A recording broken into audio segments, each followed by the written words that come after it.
Dear student, आस्था coaching Azamgarh YouTube channel पे आपका welcome है। मैं आकाश है। मैं आपको अपने पिछले वीडियो में बताया था कि कूलाम का नियम क्या था। काफ़ी अच्छे से बताया था आपको कूलाम नियम बारे में। उसको मैं रिपीट कर देता हूँ क्या था। उसमें बताया गया था कि दो आवेश लेंगे, लेकिन आवेश कैसा होना चाहिए, स्थिर आवेश होना चाहिए, पहली बात। और दूसरी बात होना चाहिए वो बिंदु आवेश होना चाहिए। अगर पॉइंट चार्ज है तभी वो कूलाम के नियम को फॉलो करता है। कूलाम बता भी दिया था कि जब भी आवेश लेंगे तो आवेश बिंदु आवेश रहेगा तथा आवेश का होना चाहिए स्थिर होना चाहिए। और दोनों आवेशों की जो बीच की दूरी है उसे क्या लिया गया था, आर लिया गया था। तो उन्होंने बताया था कि दो स्थिर बिंदु आवेशों के बीच लगने वाला वैद्युत बल उन आवेशों के परिमाणों के गुणनफल के अनुक्रमानुपाती। मतलब आवेश की मात्रा बढ़ा देंगे तो बल की मात्रा को बढ़ जाती है, अगर आवेश की मात्रा घटा दी जाएगा तो बल की मात्रा घट जाती है। तो बताया गया था आवेशों के गुणनफल के अनुक्रमानुपाती तथा जो दोनों आवेशों के बीच की दूरी r है उसके वर्ग के व्युत्क्रमानुपाती होता है। इसका मतलब हुआ कि जो उन आवेशों के बीच जो बल लगता था वह बल दो बातों पर डिपेंड करता है, दो बातों पर निर्भर करता है। पहली बात क्या है, आवेश पर, और दूसरी बात है दूरी पर। ये मैंने आपको अपने पिछले वीडियो में बताया था। अब मैं आपको आज सिखाऊंगा कि कूलाम के नियम का सदिश स्वरूप में कैसे उसका डेरिवेशन करते हैं। मतलब देखेंगे कूलाम के नियम के बारे में। आइए देखते हैं कूलाम के नियम का सदिश स्वरूप। कूलाम के नियम का सदिश स्वरूप। कूलाम के नियम का सदिश स्वरूप। देखिए यहाँ से हम बात करते हैं कि दो बिंदु लेंगे। बिंदु मतलब दो बिंदु आवेश लेंगे, Q1 और Q2। ये आपका Q1 है और आपका ध्यान रखिएगा, अगर Q1 Q2 है, अगर समान आवेश लेंगे, समान आवेश के बीच में हमेशा प्रतिकर्षण बल लगता है और विपरीत आवेश के बीच में आकर्षण बल लगता है। हम लोग कूलाम के नियम का सदिश स्वरूप दो तरह से पढ़ेंगे, एक जब आवेश समान होगा और एक आवेश जब विपरीत होगा। तो फर्स्ट कैसे पढ़ते हैं, जब आवेश क्या हो, समान, मतलब हम लोग दोनों आवेश को प्लस कर सकते हैं या माइनस माइनस के फॉर्म में दे सकते हैं। हमने इसको प्लस लिया और इसे या इसे आप माइनस दे सकते हैं, तो इसे भी आपको माइनस देना पड़ेगा, ठीक है। और दोनों आवेशों की जो बीच की दूरी है उसको दिखा देते हैं हम लोग ना, क्या आर। ये दोनों आवेशों की जो बीच दूरी का है वो आर दिखाएगा। और ध्यान रखिएगा कि समान आवेशों के बीच में कौन सा बल लगता है, प्रतिकर्षण बल लगता है। इसका मतलब कि इसके जो बल लगेगा वो आपका इस साइड लगेगा और इसके जो बल लगेगा इस पर इस साइड।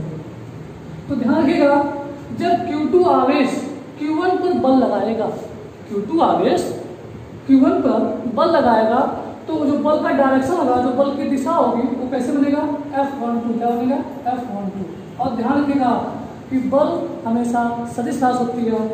सदिश राशि से कहते हैं ऐसी राशि है जिसमें परिमाण और दिशा दोनों पाया जाता है, उसे सदिश राशि कहते हैं। इसलिए बल कैसी राशि है, सदिश राशि है। जब Q2 आवेश Q1 पर बल लगाएगा तो बनेगा F12। देखिए F12 को पढ़ते कैसे हैं कि दूसरा आवेश पहले आवेश पर क्या लगा रहा, बल। अच्छा, अगर Q2 आवेश यहाँ पर मान लीजिए, अगर Q1 आवेश Q2 पे बल लगा रहा है उसका कोड क्या हो सकता है, उसे बोलेंगे क्या, F21। क्या बोलेंगे, F22। मेरे ख्याल से समझ होंगे मैं क्या बताना चाहता हूँ कि Q2 आवेश Q1 पे बल लगा रहा है, उसका कोड क्या होगा, F12। इसे पढ़ते क्या है कि दूसरा आवेश पहले आवेश पर बल लगा रहा है, उसकी दिशा से। अगर Q1 आवेश Q2 बल लगा रहा है उसका कोड क्या है, F21। मतलब पहला आवेश दूसरे आवेश से बल लगा रहा है, उसे बोलेंगे F21। और ये जो तीर लगी है, एरो लगा है, वो दिखा रहा है कि बल कैसी राशि है, बल सदिश राशि है, ठीक। अच्छा ध्यान रखिएगा, अगर इसको हम लोग दिखाते हैं डायरेक्शन में बल लगाने के बाद आवेश की दिशा में ट्रांसफर होगा, किस दिशा में चलेगा। तो देखिए ध्यान से देखा जाए तो इसको बोलेंगे R12। क्या बोलेंगे, R12। मतलब जब ए वाला बल इस पे लगाया था इसका जो मोशन होगा उस साइड होगा, और जब ए वाला इस पे बल लगाएगा तो जो इसका मोशन होगा बल का आवेश का वो बनेगा इस साइड में R2। क्योंकि किसी भी सदिश राशि को दिखाने के लिए परिमाण के साथ साथ दिशा का ज्ञान होना बहुत जरूरी है, तभी आप उस राशि को सदिश राशि कर सकते हैं, अन्यथा नहीं कर पाएंगे। अगर उसमें दिशा का ज्ञान नहीं रहेगा ना तो उसे आप सदिश राशि नहीं कर सकते हैं। चलिए अच्छा, हमने बता दिया, आगे बढ़ते सकते हैं। लेकिन यहाँ से बताया गया कि सदिश राशि को व्यक्त करने के लिए सदिश राशि, अगर सदिश राशि को व्यक्त करना है तो क्या क्या चाहिए? परिमाण और दिशा। परिमाण दिशा, ठीक। तो देखा जाए, पहले निकालते हैं F12 निकालते हैं कि जब दूसरा आवेश पहले आवेश पे बल लगा, देखते हैं कि Q2 आवेश के कारण Q2 आवेश के कारण Q2 आवेश के कारण Q1 पर लगने वाला बल, लगने वाला बल, Q2 आवेश के कारण Q1 पर लगने वाला बल। तो ये Q2 आवेश Q1 में बल लगाएगा, उसका कोड क्या है? F12, लिखेंगे F12। चलिए, आप याद होगा कूलाम का नियम, फिर दो आवेश पता है, उनके बीच की दूरी पता है, तो कूलाम मिक्स लगाते हैं 1/4πε0, दोनों आवेशों का गुणनफल मतलब Q1 Q2 और उनकी बीच दूरी क्या है? R। अब ये जो परिमाण हुआ, ये क्या होगा? परिमाण हुआ। अब ये मेरे से दिशा दिखा रहेगा, तो जब किसी भी सदिश राशि को अगर आपको शो कराना रहेगा, दिखाना रहता है, तो परिमाण के साथ साथ दिशा का ज्ञान होना चाहिए। देखिए ध्यान से, अगर ये और बल इस डायरेक्शन में लग रहा है तो हम देखेंगे इसमें से कौन सी दूरी लेंगे, ए शो कराएंगे, ए शो कराएंगे। तो जो एरो जो तीर इसका शो कराएगा, दिखा रहा, उसको ए दिखना पड़ेगा। देखिए आप इसके साथ ए नहीं सकते क्योंकि ए विपरीत दिखा रहा, और जो ए एरो बना रहा, जो ए वाला एरो बना रहा वह सेम है, इसलिए इसके साथ इसका कम लेंगे और इसके साथ इसका ले सकते हैं। तो इसलिए हम यहाँ पे बात करेंगे तो लेंगे क्या? R21 कहते हैं, ठीक। तो इससे कंप्लीट हो चुका है कि सदिश राशि को व्यक्त करने के लिए परिमाण के साथ साथ दिशा का होना जरूरी है। इसके ध्यान रखिएगा, जो एरो इधर बना है वही नंबर लेंगे यहाँ से, इसको नहीं सकते क्योंकि इसका एरो इस साइड होता है, वही बना है, सेम सर्कल लेते हैं, ठीक है। देखिए यहाँ से आप लोग क्लास अगर पढ़ता होंगे किसी भी कैप को हटाने के लिए क्या करते हैं, मतलब आप पढ़ोगे कि किसी अगर नोट करते हैं नोट के बारे में अच्छे से, कि अगर एक कैप है, अगर एक कैप को वेक्टर के फॉर्म में चेंज करना है तो लिखते कैसे? वेक्टर ए अपॉन मॉड, ये आप जानते हैं अच्छे से। तो हम क्या करेंगे, R2 कैप जो R कैप 1 है उसको चेंज करेंगे वेक्टर के फॉर्म में। देखिए यहाँ से लिखते हैं, लिखेंगे F12 equal to 1/4πε0 Q1 Q2 upon R²। और जैसे ही कैप को चेंज करेंगे तो बने क्या था? R21 upon mod R2। ध्यान रखिएगा, मॉड R21 को आप R कर सकते हैं क्योंकि दूरी R माना गया है। तो लिखेंगे F12 equal to 1/4πε0 Q1 Q2 upon R² into R21 upon R। देखिए ये R² और एक क्या R है, इससे इंटू करेंगे तो R2 बन जाएगा। तो आपका बनेगा क्या? F12 equal to 1/4πε0 Q1 Q2 upon into करेंगे तो R2 बन जाएगा और बनेगा इंटू R21 वेक्टर R2। हमने देखा क्या कि जब Q2 आवेश Q1 पे बल लगा रहा था तो हमने उस बल का परिमाण निकाला, आपके सामने दिख रहा होगा, ठीक। अब देखते हैं हम लोग क्या है, अगर Q1 आवेश Q2 पे बल लगा रहा है, सेकेंड पॉइंट देखते होगा कि Q1 आवेश अगर Q2 पे बल लगा रहा है,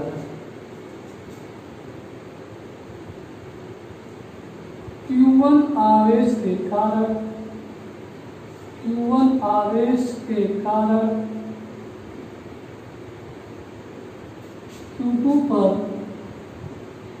लगने वाला बल,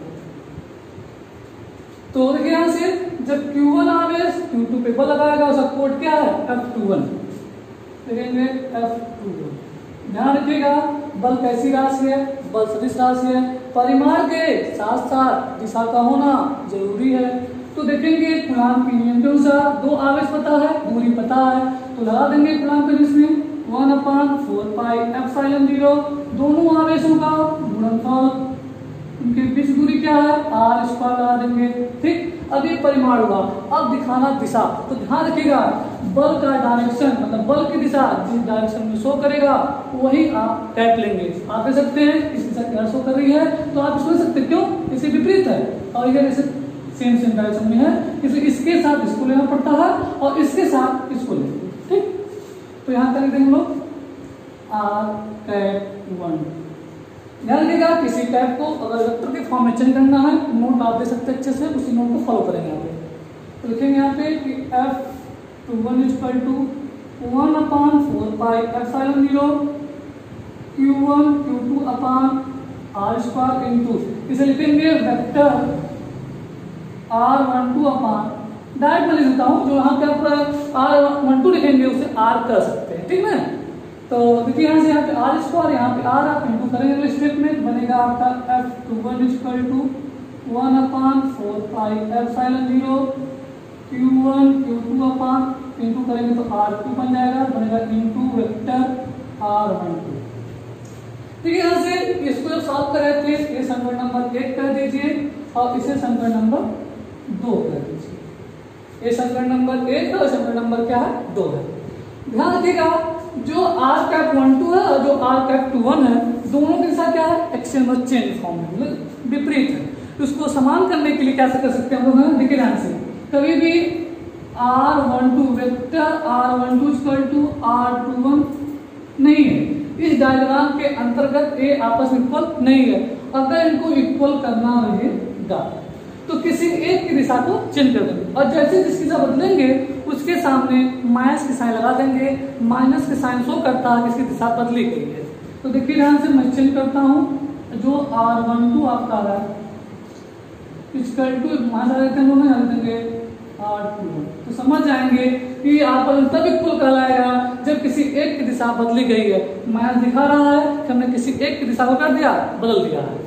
तो आइए देखते हैं, अगर हम लोग क्या करते हैं कि अगर r12 की वैल्यू जो वेक्टर r12 है, अगर इस वैल्यू को समीकरण नंबर 1 में पुट करें, देखिए क्या मिलता है। वेक्टर r12 की वैल्यू को अगर समीकरण नंबर 1 में पुट करते हैं, देखिए क्या मिल रहा, बहुत अच्छी बात चल रही है, ध्यान रखिए अच्छे से। देखिए हम लोग यहाँ पे समीकरण 1 से लिखेंगे कि F12 vector F12 = 1/4πε0 Q1 Q2/r3 Q1 Q2/r3। और ध्यान रखिएगा जहां पे वेक्टर r21 लिखा गया है, जहां वेक्टर r21 लिखा गया है तो हम चेंज करते हैं, लिखेंगे माइनस, लिखे यहां से लिखेंगे माइनस r12। ठीक, और जब इस साइन को इधर लगा दीजिए, ये साइन लगा देंगे हम लोग, लिखेंगे F12 = 1/4πε0 माइनस आगे क्या आता है Q1 Q2/r3 इंटू r12। अब देखिए ध्यान से, आप जो पूरी वैल्यू मिली है आप देख सकते हैं कि ये किसके इक्वल है। समीकरण नंबर 2 को देखिए ध्यान से, जो पूरी वैल्यू लिखी गई है वह सेम एग्जैक्ट वेक्टर F21 में क्या है इक्वल है, देख सकते हैं आप 1/4πε0 Q1 Q2/r3 वेक्टर r21, देखिए से वही लिखा गया। इसका मतलब क्या हुआ, इस पूरे प्लेस पर क्या लिख सकते लोग हैं, वेक्टर F21 लिख सकते हैं। तो लिखेंगे यहाँ पे क्या F12 = माइनस इसके पूरे प्लेस पर लिखेंगे F2। आप देख सकते हैं कि मैंने आपको कूलाम्ब के नियम का सदिश स्वरूप समझा रहा था। आप देख सकते हैं कूलाम्ब का नियम जो है पढ़ते पढ़ते क्या देख सकते हैं कि न्यूटन का थर्ड नियम फॉलो करा। क्या थर्ड नियम था बताया गया था, थर्ड नियम बारे में क्रिया प्रतिक्रिया के नियम। आप क्लास 9 में क्लास 11th में, और क्लास 2 पढ़ा जाता है कि कूलाम न्यूटन का थर्ड नियम क्या था कि कभी भी अगर हम दो वस्तु पे बल लगा रहे हैं तो हमेशा वहां पे अगर समान आवेश है, कैसा आवेश है, समान आवेश है, तो उनके बीच में प्रतिकर्षण बल लगता है। इस पर चर्चा की गई थी क्रिया प्रतिक्रिया का नियम। जो न्यूटन का थर्ड नियम था वो था क्रिया प्रतिक्रिया का नियम था। तो देख रहे हैं कि यहाँ पे कूलाम का नियम जो है न्यूटन के थर्ड नियम को फॉलो कर रहा है। ठीक, अगर किसी को कोई डाउट हो तो हमारे कमेंट में, हमारे वीडियो में कमेंट करें, मैं उसको अगली वीडियो में और बेहतर समझाने का प्रयास करूंगा। और एक केस फर्स्ट है, ये क्या है, केस फर्स्ट, ध्यान रखिएगा, केस फर्स्ट मतलब कि जब आवेश क्या हो, समान हो। ये मैं सिर्फ केवल आवेश समान के बारे में बताया हूं। जब आप आवेश विपरीत लेंगे तो उसकी चर्चा हम लोग अगले वीडियो में करेंगे। और अगर हमारी वीडियो आपको अच्छी लगी हो तो लाइक, सब्सक्राइब, शेयर करना न भूलें। मैं अपनी अगली वीडियो आपको जल्दी प्रस्तुत करूंगा।